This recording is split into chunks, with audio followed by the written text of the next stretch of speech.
Italy میں مقیم پاکستانی نژاد اطالوی شہری محمد انار گوندل نے پاکستانی قونصلیٹ کی جانب سے 9 ماہ گزر جانے کے باوجود شناختی کارڈ جاری نہ کرنے پر اپنی بیوی اور بچے کے ساتھ پریس کلب کے باہر شدید احتجاج کیا۔ منڈی بہاؤالدین کے نواحی گاؤں چھمو کے رہائشی اٹلی نژاد پاکستانی محمد انار گوندل جو روزگار کے سلسلے میں اٹلی میں اپنے بیوی بچوں کے ساتھ عرصے سے مقیم ہے، اس نے اٹلی میں پاکستانی ملان قونصلیٹ میں 9 ماہ قبل اپنے چھوٹے بیٹے محمد داؤد زمان کی پی او سی شناختی کارڈ کے حصول کے لیے رابطہ کیا، جس پر پاکستانی قونصلیٹ ملان نے کہا کہ یہ کارڈ اب پاکستان سے جاری ہوگا، جس پر محمد انار گوندل نے بچے کی پاکستان کی شہریت کے لیے درخواست جمع کرا دی، جس کا ملان قونصلیٹ نے ٹوکن نمبر IT 00006027 جاری کر دیا، لیکن 9 ماہ گزرنے کے باوجود بھی اسے کارڈ نہیں مل سکا ہے۔ انار گوندل نے کہا ہے کہ اس نے پاکستان آ کر اسلام آباد میں نادرہ آفس سے دیے گئے ٹوکن نمبر پر کوائف معلوم کیے تو اسے بتایا گیا ہے کہ اس کے بیٹے کا شناختی کارڈ بن کر 31 مئی 2010 کو ملان قونصلیٹ جا چکا ہے۔ محمد انار گوندل نے کہا کہ ملان قونصلیٹ کا عملہ پاکستانیوں کو بچوں کی شناختی کارڈ کے حصول سمیت مختلف امور میں بلا جواز تنگ کرنے کا کوئی موقع ہاتھ سے جانے نہیں دیتا۔ اس نے وزارت داخلہ اور صدر پاکستان سے مطالبہ کیا ہے کہ اس کے بیٹے کا شناختی کارڈ ملان قونصلیٹ سے لے کر دیا جائے اور غیر ذمہ دارانہ رویہ رکھنے والے پاکستانی ملازمین کو فوری تبدیل کیا جائے۔ چھانگا مانگا جنگل میں بلاک نمبر 4 کے قریب کھیت نمبر 143 سے 144 سے 145 میں اچانک آگ بھڑک اٹھی۔ جنگل میں لگنے والی آگ نے 120 ایکڑ رقبے میں درختوں کو جلا دیا۔ 4 افراد کے خلاف مقدمہ درج کر لیا گیا ہے۔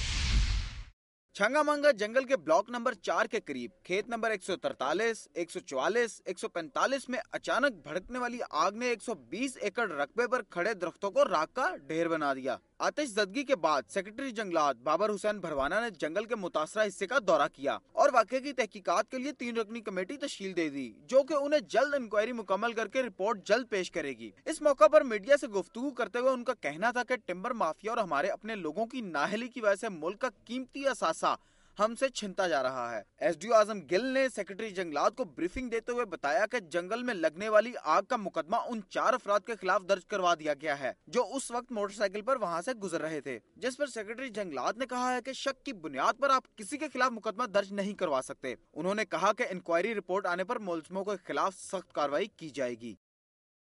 پتوکی سے قومی اسمبلی کے رکن رانا محمد اسحاق خان نے کہا ہے کہ عوام کو انصاف کی فراہمی میں کسی قسم کی رکاوٹ برداشت نہیں کی جائے گی۔ اس سلسلے میں مصالحتی کمیٹیاں اپنا کردار ادا کریں گی۔ رکن قومی اسمبلی رانا محمد اسحاق خان نے کہا ہے کہ عوام کو انصاف کی فراہمی میں کوئی رکاوٹ برداشت نہیں کی جائے گی۔ اس سلسلہ میں مصالحتی کمیٹیاں اپنا اہم کردار ادا کریں گی۔ پتوکی میں مصالحتی کمیٹی کے 9 منتخب عہدیداروں کی تقریب حلف برداری سے خطاب میں رانا محمد اسحاق خان نے کہا ہے کہ مصالحتی کمیٹی کا قیام پنجاب حکومت کا بڑا کارنامہ ہے۔ وزیر اعلیٰ شہباز شریف کے اس اقدام کی بدولت اب تھانوں میں ظلم سے ستائے ہوئے لوگوں کو دھکے نہیں کھانے پڑیں گے اور نہ ہی پولیس جھوٹے مقدمات درج کر سکے گی۔ بعد میں DPO قصور گوہر نفیس نے مصالحتی کمیٹی کے 9 منتخب عہدیداروں چیئرمین حاجی شیخ محمد ایوب اور ارکان عاطف کریم وڑائچ، آغا عبدالرزاق علوی، بابو محمد اسحاق، قاری ابراہیم مفید، حامد محمود چودھری، محمد ارشد گولڈن اور ذاکر حنیف ایڈوکیٹ سے حلف لیا۔ مجوزہ ود ہولڈنگ ٹیکس کے نفاذ کے خلاف آڑتیان غلہ منڈی خانیوال میں احتجاجی جلسے کا انعقاد کیا گیا، جس میں ہزاروں افراد نے شرکت کی۔ ملک کے دیگر حصوں کی طرح خانیوال میں بھی زرعی اجناس پر ود ہولڈنگ ٹیکس کے خلاف انجمن آڑتیان کا احتجاج جاری ہے۔ خانیوال میں مجوزہ ود ہولڈنگ ٹیکس کے نفاذ کے خلاف آڑتیوں نے غلہ منڈی میں احتجاجی جلسہ منعقد کیا۔ اس موقع پر خطاب کرتے ہوئے مقررین کا کہنا تھا کہ حکومت مجوزہ ٹیکس کو فوری واپس لے، کیونکہ تاجر اس ٹیکس کو کسی صورت قبول نہ کریں گے۔ اگر حکومت نے تاجروں کی بات نہ سنی تو خانیوال کے تاجران اسلام آباد کی طرف لانگ مارچ کریں گے۔ بعد میں تاجروں نے ایک احتجاجی ریلی نکالی جس میں گدھوں کے گلے میں اعلیٰ شخصیات کے ناموں کے پلے کارڈ لٹکے ہوئے تھے۔ میاں چنو میں غلہ منڈی کے تاجروں اور کسانوں نے ود ہولڈنگ ٹیکس کے خلاف احتجاجی ریلی نکالی اور اسکولوں میں چھٹی کرا دی۔ مظاہرین نے ٹائر جلا کر GT روڈ بلاک کر دی۔ انہوں نے حکومت کے خلاف نعرے بازی کی۔ انہوں نے مطالبہ کیا کہ زرعی اجناس پر 3.5% ٹیکس کا فیصلہ واپس لیا جائے۔ مظاہرین نے اسکولوں کے طلبہ کو بھی چھٹی کروا دی۔ ارکان اسمبلی پیر محمد اسلم بودلہ اور رانا بابر ریلی میں شریک تھے۔ انہوں نے ریلی کے شرکاء سے خطاب بھی کیا۔ وزیر اعلیٰ پنجاب کے ادبی پروگرام میں گورنمنٹ ہائی اسکول دنیا پور کے کلاس 9 کے طالب علم حافظ محمد بلال نے اردو تقریری مقابلے میں صوبے بھر میں پہلی پوزیشن حاصل کی۔ حافظ محمد بلال کا لاہور سے دنیا پور پہنچنے پر شاندار استقبال کیا گیا۔ اسکول کے طلبہ اور اساتذہ نے اس پر پھولوں کی پتیاں نچھاور کی اور کندھوں پر اٹھا لیا۔ اس موقع پر لوگوں کی فرمائش پر حافظ بلال نے مقابلے میں کی جانے والی تقریر دوبارہ کر کے دکھائی۔ گورنمنٹ ہائی اسکول کے سینئر ہیڈ ماسٹر ملک غلام محی الدین نے حافظ بلال کو علاقے اور اسکول کا عظیم سرمایہ قرار دیا۔ صبح پنجاب سے موصول ہونے والی رپورٹس آپ نے ملاحظہ کی۔ اب آپ کو لیے چلتے ہیں گلگت بلتستان کی دنیا میں، نظر ڈالتے ہیں علاقے کی اہم رپورٹس پر۔ گلگت شہر میں فائرنگ کے واقعات کے باعث شہری خوف و ہراس میں مبتلا ہیں۔ یہ وارداتیں قانون نافذ کرنے والے اداروں کے لیے ایک سوالیہ نشان بن گئی ہیں۔ آئیے مزید جانتے ہیں۔ گلگت شہر میں بے گناہ شہریوں کا قتل روز کا معمول بن گیا۔ حکومت کی عدم دلچسپی اور سیکیورٹی فورسز کی نااہلی کے باعث مٹھی بھر شر پسندوں نے شہر کو یرغمال بنا رکھا ہے۔ عوام گھروں سے نکلنے کو تیار نہیں۔ فائرنگ کے مختلف واقعات میں مسلم لیگ نون کے صوبائی سیکرٹری اطلاعات جعفر اللہ خان سمیت 3 افراد زخمی ہوئے، جبکہ نگین نامی سرکاری ملازم زندگی سے ہاتھ دھو بیٹھا، اور اب تک ٹارگٹ کلنگ میں اہم شخصیات کو نشانہ بنایا جا چکا ہے۔ دوسری طرف انتظامیہ نے ٹارگٹ کلنگ کے اصل محرکات سے نظریں چراتے ہوئے نزلہ ایک بار پھر پولیس پر گرا دیا۔ وزیر اعلیٰ گلگت بلتستان سید مہدی شاہ نے پولیس کو اپنا قبلہ درست کرنے کی وارننگ دے دی ہے، جبکہ ان کا یہ بھی کہنا ہے کہ پولیس کی تنخواہیں قومی خزانے پر بوجھ ہیں، جبکہ پولیس کارکردگی تو دور کی بات، بعض پولیس اہلکار اپنے اپنے فرقوں کے محافظ بن گئے ہیں۔ 5000 کی نفری بڑھائیں گے۔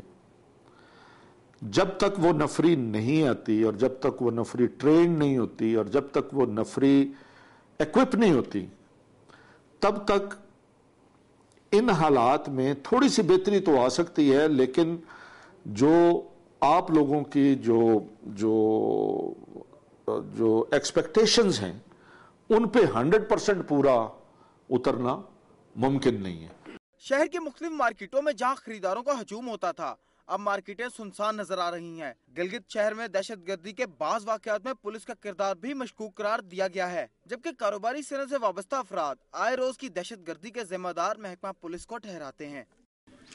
سب سے پہلی وجہ تو یہ ہے کہ تمام حالات کی خرابی کی وجہ سے ہر بندہ خوفزدہ ہے، مایوسی کی لہر چھائی ہوئی ہے پورے اس پہ شہر پہ، اور گورنمنٹ کی طرف سے کوئی خاص اس کے لیے دہشت گردوں کے ساتھ نہ نمٹنے کی وجہ سے آئے روز پے در پہ واقعات ہوتے جا رہے ہیں، سب کو اپنی جان کے لالے پڑے ہوئے ہیں، تو اس کی وجہ سے ہماری مارکیٹ پہ بھی تو ظاہری بات ہے اثر پڑتا ہے۔ آج کئی دنوں سے ہم ادھر فارغ بیٹھے ہوئے ہیں، بازار میں گاہک نام کی کوئی چیز نہیں ہے۔ گلگت شہر میں ناجائز اسلحے کی نمائش پر پابندی اور شہر کو ناجائز اسلحے سے پاک کرنے کے لیے حکومت کی طرف سے تاہم کوئی عملی اقدامات نہیں اٹھائے گئے۔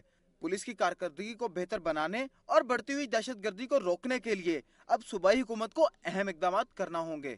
گلگت میں آئے روز دہشت گردی کی وارداتوں سے نہ صرف کاروبار مفلوج ہے، وہیں تعلیم، صحت اور مختلف شعبۂ زندگی سے وابستہ افراد بری طرح متاثر ہو رہے ہیں۔ آئے روز کی دہشت گردی قانون نافذ کرنے والے اداروں کے لیے ایک بڑا چیلنج ہے۔ عوامی حلقوں نے حکومت سے مطالبہ کیا ہے گلگت شہر میں امن و امان کی صورتحال کو بہتر بنانے کے لیے حکومت ٹھوس اقدامات کرے۔ کیمرہ مین شاہد کریم کے ساتھ خالد حسین، دنیا نیوز، گلگت۔ آج کا پروگرام آپ نے ملاحظہ کیا۔ غربت، بے روزگاری اور مہنگائی کے طوفانوں نے عوام کو اپنی لپیٹ میں لے رکھا ہے۔ تعمیراتی شعبہ ہو یا عام لوگ، ان طوفانوں سے سب ہی نالاں ہیں۔ کہیں مزدوروں کے گھروں کا چولہا ٹھنڈا پڑ رہا ہے تو کہیں محنت کش اپنے بچے فروخت کرنے پر مجبور ہے۔ دوسری جانب امن و امان کی مخدوش صورتحال پر بھی عوام میں تشویش پائی جاتی ہے، جبکہ ان ساری مشکلات اور مسائل میں ابھی بھی امید کی چند کرنیں موجود ہیں جن سے ہماری دھرتی منور ہے، اور یہ کرنیں ہمیں آگے بڑھنے کا حوصلہ دیتی ہیں۔ میری دھرتی میری دنیا کی ٹیم عوامی مسائل کو اجاگر کرنے کے لیے کوشاں ہے، لیکن مسائل کی درست نشاندہی کے لیے آپ کا تعاون ضروری ہے۔ اپنی تجاویز اور آراء کے لیے ہمارا ای میل ایڈریس نوٹ کر لیں، mdmd@duniatv.tv۔ پروگرام کا وقت ختم ہو رہا ہے، پھر حاضر ہوں گے عوامی مسائل کا جائزہ لیتی خبروں اور تاریخ میں جھانکتی رپورٹس کے ساتھ۔ اپنی میزبان امینہ خان اور میری دھرتی میری دنیا کی ٹیم کو اجازت دیجیے۔ اپنا بہت خیال رکھیے گا۔ اللہ حافظ۔